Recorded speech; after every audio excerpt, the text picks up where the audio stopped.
नमस्कार साथियों,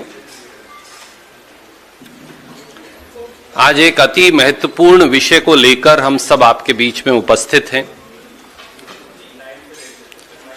देश हित गिरवी रखकर व्यापार समझौता नहीं हो सकता।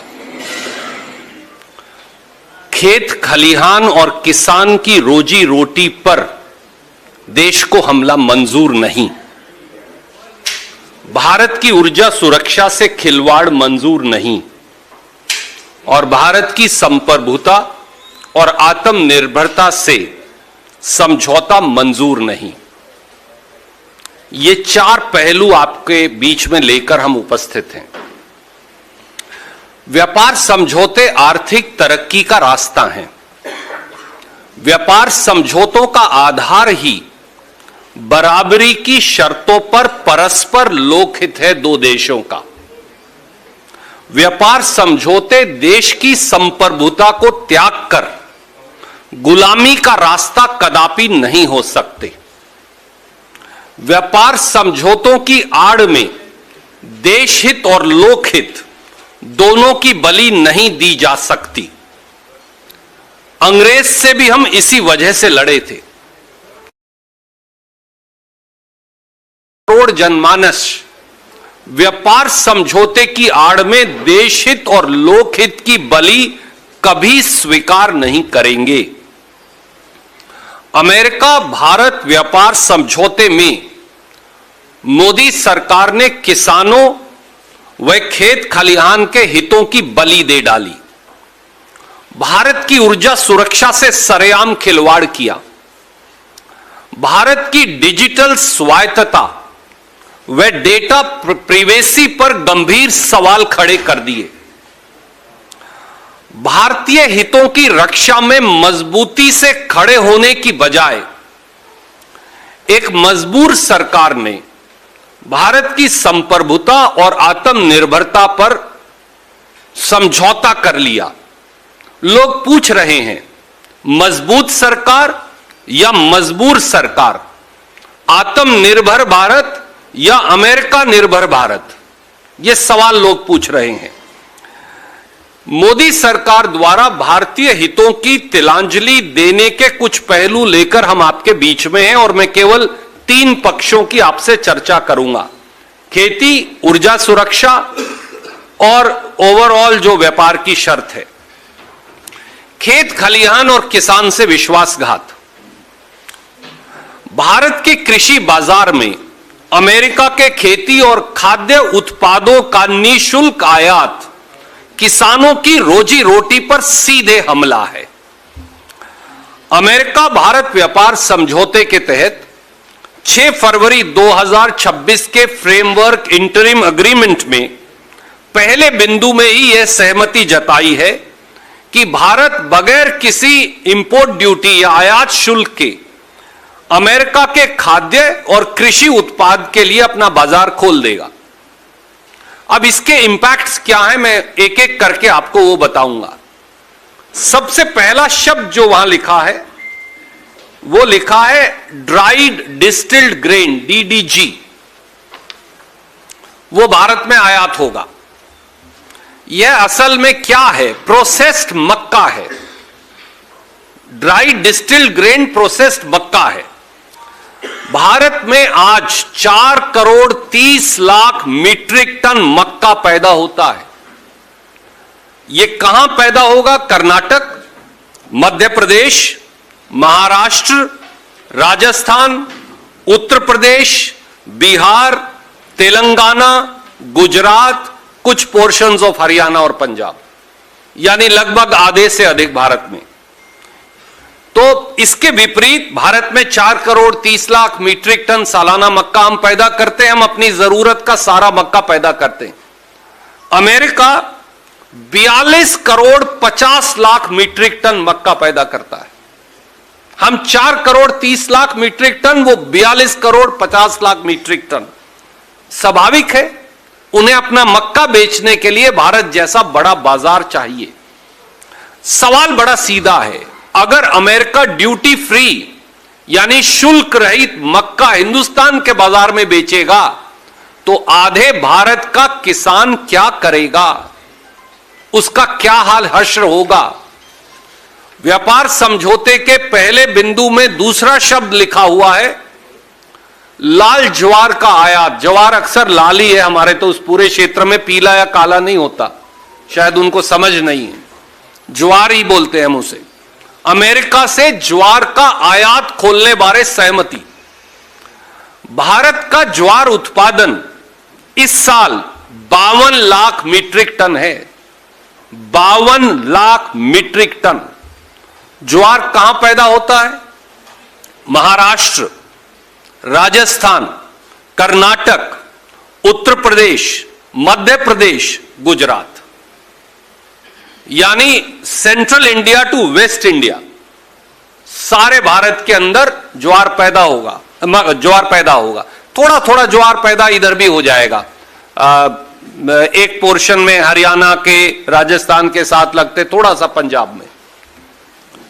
अमेरिका कितना ज्वार पैदा करता है? इस साल उन्होंने 87 लाख मीट्रिक टन ज्वार पैदा किया, जिसकी वहां खपत नहीं है।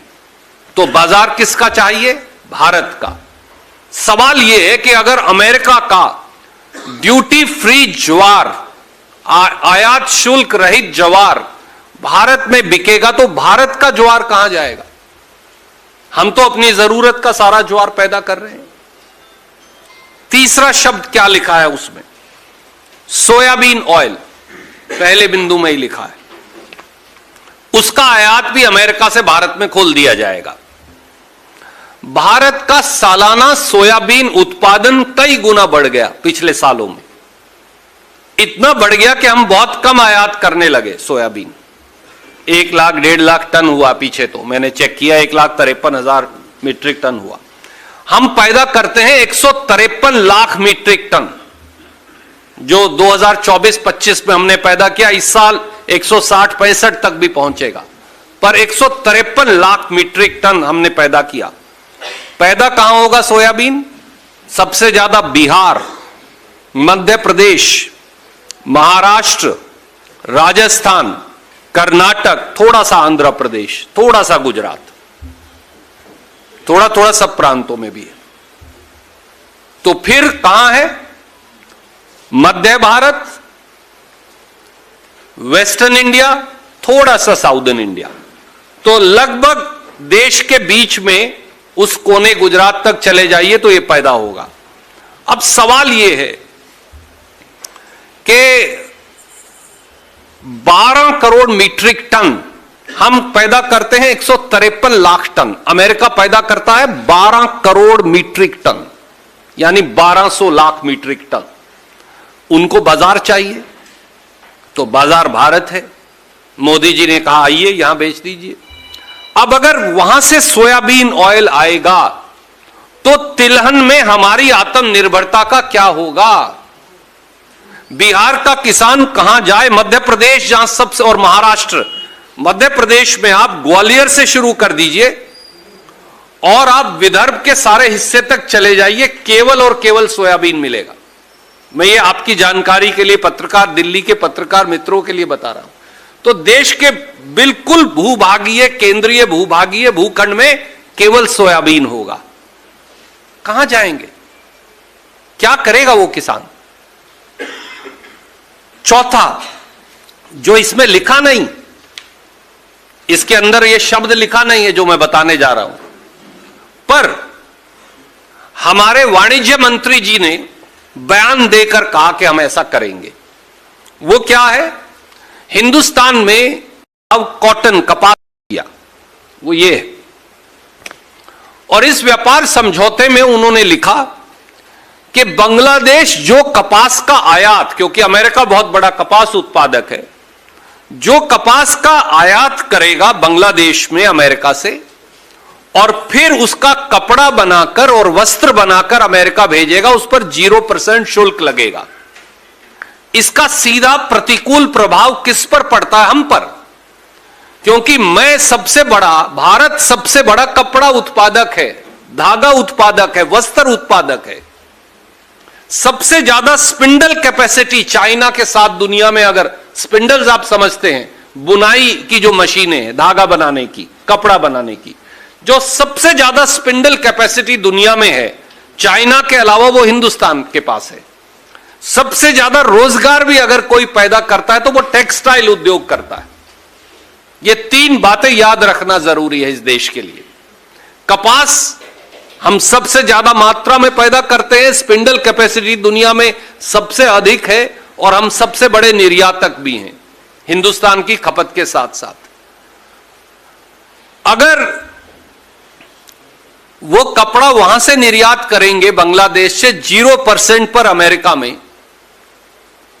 और हम करेंगे 18% पर, तो 18% वाले को नुकसान होगा या 0% वाले को होगा? 18% वाले को होगा। तो हम बांग्लादेश के वस्त्र और कपड़ा जो उत्पादक है उनके मुकाबले में अनकंपिटिटिव हो जाएंगे। और अगर अनकंपिटिटिव हो जाएंगे तो तिरुपुर तमिलनाडु का क्या होगा, सूरत गुजरात का क्या होगा, पानीपत हरियाणा का क्या होगा, लुधियाना पंजाब का क्या होगा, और देश की बुनाई वाले सब वस्त्र उद्योग का क्या होगा। और इतना ही नहीं, फिर 12 फरवरी 2026 को हमारे वाणिज्य मंत्री श्री पीयूष गोयल विपक्ष के नेता के बारे में उल जलूल बातें करते हुए एक घोषणा कर डालते हैं कि भारत भी अमेरिका का कपास आयात करेगा 0 ड्यूटी पर, और जब वो कपड़ा बनाकर भेजेगा तो उसको भी वही फायदा मिलेगा जो बांग्लादेश को मिलता है। मतलब कि भारत भी अब अमेरिका से कपास का आयात करेगा। ढोल की पोल खुल गई। चोर दरवाजे से इस समझौते में यह लिखा है, मैं नहीं कह रहा, पीयूष गोयल कह रहे हैं कि भारत 0 ड्यूटी पर अमेरिकी कपास का आयात करेगा, जबकि हम तो कपास के निर्यातक हैं, तो हम भी वहां से मंगवाएंगे कपास। तो हमारे किसान का क्या होगा? दूसरा, एक और तीसरा इसका पहलू है, इसको बोलते हैं डबल वैमी अंग्रेजी में। बांग्लादेश भारत की कपास का सबसे बड़ा आयातक है। बांग्लादेश अगर 100 किलो कपास इस्तेमाल करता है तो 50 किलो 52 किलो हिंदुस्तान की है। तो मैं जो कपास पैदा करूंगा मेरे खेत में, उसमें से आधी बांग्लादेश जाएगी। यह बांग्लादेश करता है। तो बांग्लादेश अगर मेरी कपास का आयात बंद कर देगा हिंदुस्तान से और अमेरिका से मंगाएगा तो किसान को मार पड़ेगी ना। और अब भारत भी अमेरिका से कपास मंगाएगा तो किसान को डबल मार पड़ेगी। यानी मेरी बांग्लादेश निर्यात होनी बंद हो गई, अमेरिका से आनी शुरू हो गई। तो मैं तो दो तरफ से मर गया, 2 पार्ट के बीच में पिस गया। और इसकी एंटीसिपेशन में, इस समझौते की एंटीसिपेशन में, जो पीयूष गोयल नहीं बता रहे, उनके मंत्रालय के आंकड़े बताते हैं, भारत ने पूर्ण कपास होते हुए भी अमेरिका से कपास मंगवानी इसी साल चालू कर दी थी। 24-25 में भारत ने अमेरिका से 3,428 करोड़ कपास का आयात कर लिया है पहले ही। तो अगर ये 3400 या 3500 करोड़ से 20,000 करोड़ हो गई तो कपास का क्या होगा?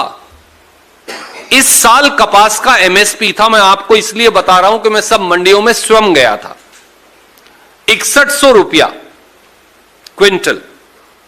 कपास बिकी 5,4500 रुपया क्विंटल पे। किसान को नुकसान हुआ 1,000 से 1,500 रुपया क्विंटल।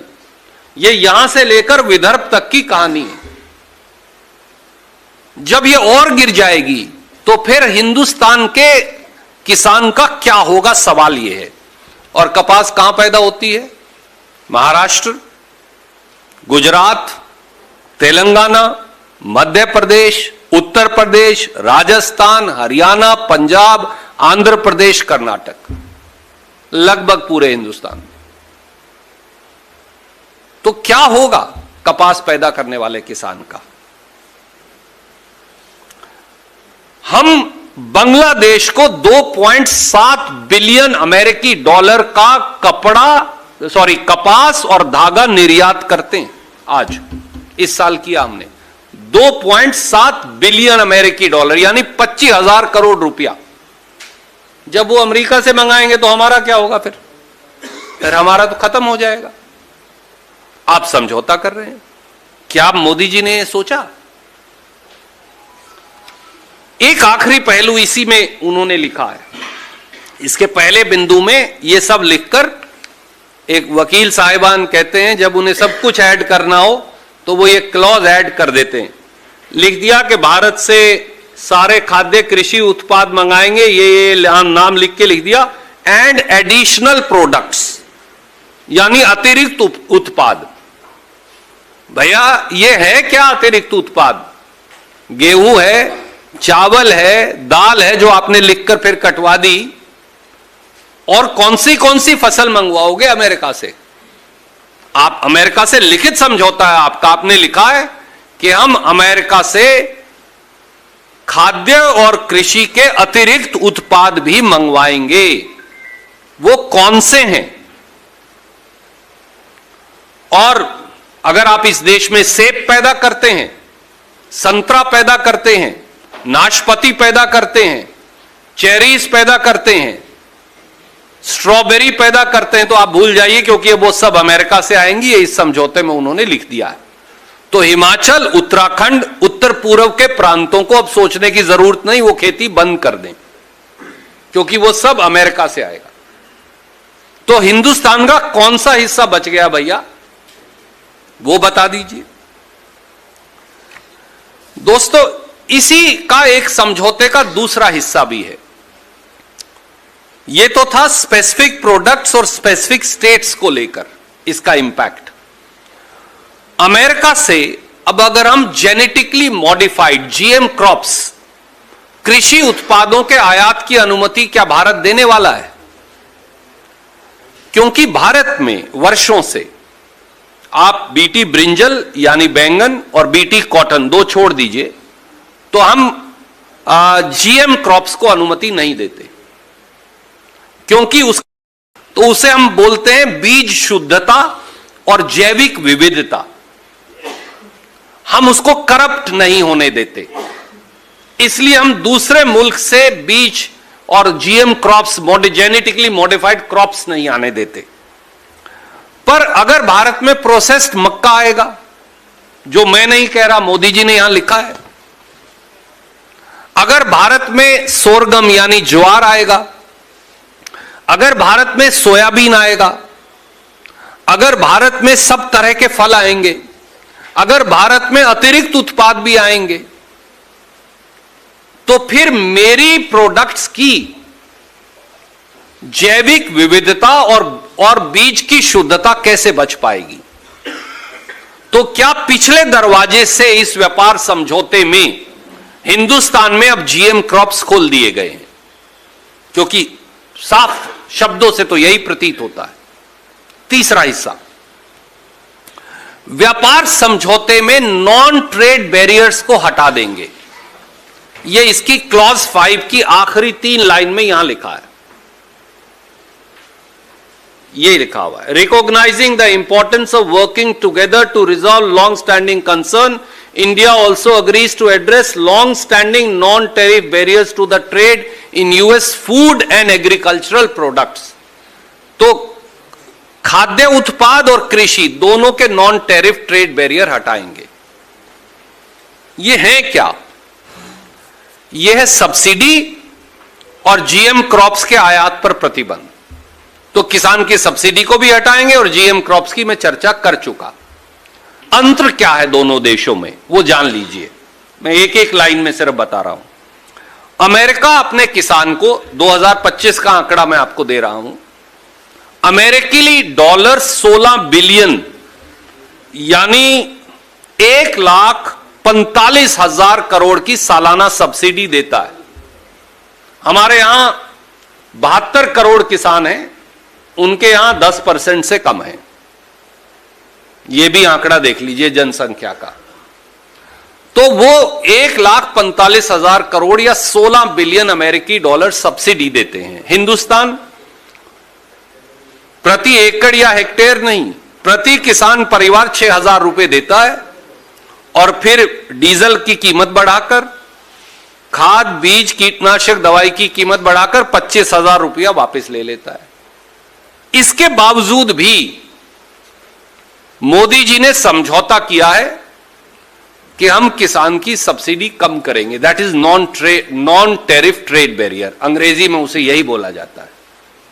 मेरे जैसे गांव के किसान को यही बात असली में जब ट्रांसलेट करो तो ये उसका मतलब होता है। तो सब्सिडी भी हटाएंगे, बाहर से दूसरी जैविक विविधता को नष्ट करने वाली जीएम क्रॉप्स भी आएंगी।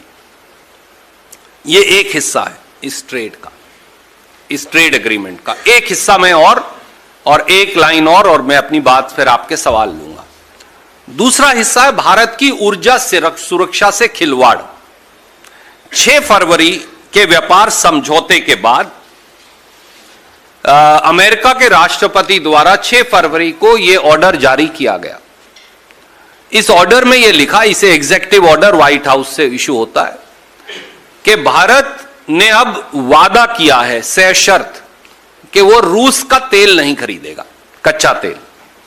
और अगर भारत ने खरीदा तो अमेरिका भारत पर निगरानी रखेगा, और उस निगरानी में अगर ये लगा भारत ने प्रत्यक्ष या परोक्ष रूप से, यानी ये प्रत्यक्ष है आप परोक्ष, दाएं या बाएं से भी अगर रूस से कच्चा तेल खरीद लिया तो वो सारी टैरिफ और पेनल्टी दोबारा लगा देगा।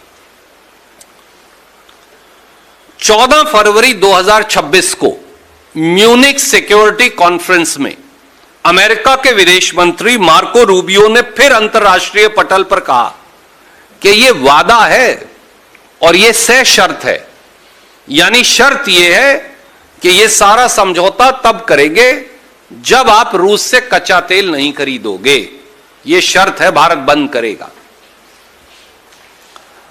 पहले ही मई 2024 में अमेरिका ईरान से भारत तेल नहीं खरीदेगा, यह पाबंदी लगा चुका है। ईरान से हम रुपयों के आधार पर तेल खरीदते थे, डॉलर में हमारा तेल व्यापार नहीं था, जस्ट आपकी जानकारी के लिए, क्योंकि हमारा पैसा बचता था उसमें। तो अब क्या नतीजा है, हम देश 40% तेल हम रूस से खरीदते हैं कच्चा तेल, 11% ईरान से खरीदते हैं। ईरान से मई 2024 में बंद कर दिया, अमेरिका ने कहा खरीद नहीं सकते, मोदी जी ने कहा हां जी नहीं खरीदेंगे।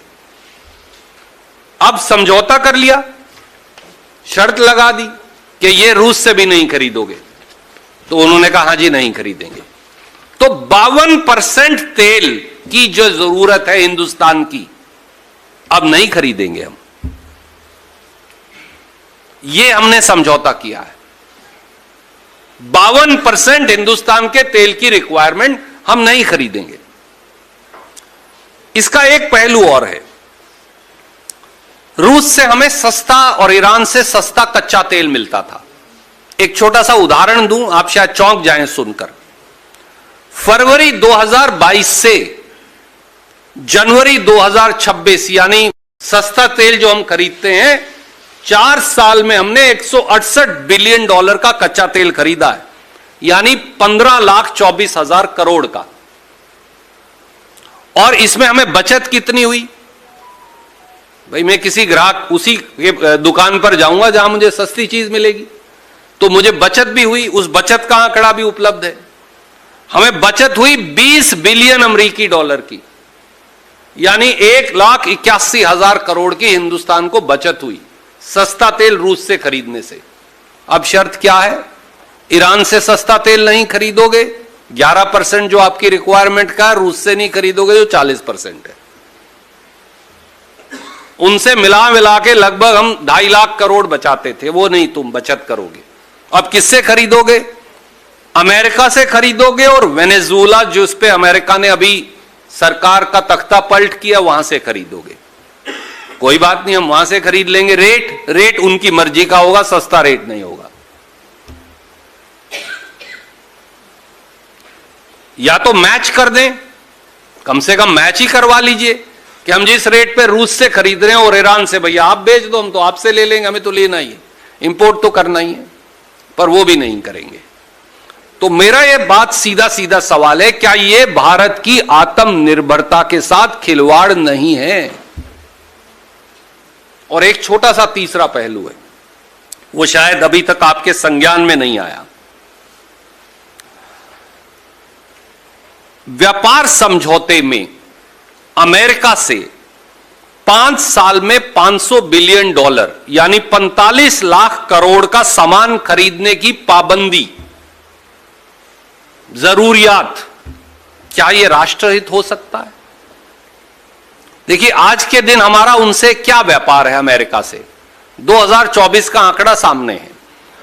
24 में हमने अमेरिका को 81 बिलियन अमेरिकी डॉलर का निर्यात किया और उनसे हमने 43 बिलियन अमेरिकी डॉलर का आयात किया। तो हमारा ट्रेड सरप्लस है 38 बिलियन डॉलर का उनसे। ठीक है सर। 13 फरवरी 2025 को मोदी जी अमेरिका गए। वहां जब वो गए तो उन्होंने एक साझा बयान जारी किया। ये है, वो व्हाइट हाउस की वेबसाइट पे भी लगा है, हम भी भेज देंगे, मेरी कुलीग भेज देंगे अगर आप कहेंगे तो। उसमें उन्होंने क्या लिखा था और आज क्या कर दिया। 13 फरवरी 2026 से 25 से 6 फरवरी 2026 यानी एक साल में क्या हुआ, उसकी क्लॉज 7 जरूर पढ़िएगा। उसमें उन्होंने लिखा, अमेरिकी राष्ट्रपति और मोदी जी ने संयुक्त बयान जारी किया और कहा, दोनों देश परस्पर व्यापार $500 बिलियन तक ले जाएंगे। परस्पर तो यह होता है मैं इनका फोन ले लूं, ये मेरा फोन ले ले, तो ही तो परस्पर व्यापार हुआ। परस्पर व्यापार के तो यही मायने होते हैं। पर अब क्या है, 6 फरवरी को कहा, इसे दरकिनार कर दिया। मोदी जी के खुद के समझौते को उन्होंने, वो अपनी भी नहीं मानते कई बार, जब देश हित को दरकिनार करने की बात आए तो वो खुद की बात भी नहीं मानते।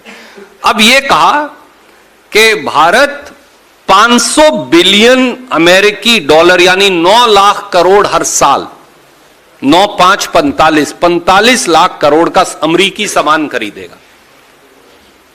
जब दो देशों के समझौते होते हैं तो वो परस्पर सम्मान और लोकहित पर होते हैं, जबरदस्ती पर नहीं होते कि भैया ये लेना ही है तुझे वरना देख लूंगा मैं तुझे, ऐसा नहीं है। पर यह समझौता तो ऐसा ही है कि आपको $500 बिलियन खरीदना ही है और वो भी 5 ही साल में खरीदना है। यानी 9 लाख करोड़ का कोई सामान खरीद के लाओ, लाना ही पड़ेगा इस दुकान से। मैंने तो ऐसा कस्टमर और ऐसा दुकानदार देखा नहीं कोई। आपने देखा हो तो जरूर बताइएगा, जो कहे नहीं भैया हर साल 9 लाख करोड़ का तुझे लेना है और बदले में तुम अपना कृषि बाजार भी खोल देंगे। सवाल यह है कि यह व्यापार समझौता बराबरी के आधार पर है या जबरदस्ती के आधार पर है? देश जवाब मांगता है। प्रधानमंत्री जी को हम केवल भारतीय राष्ट्रीय कांग्रेस की ओर से यही कहेंगे।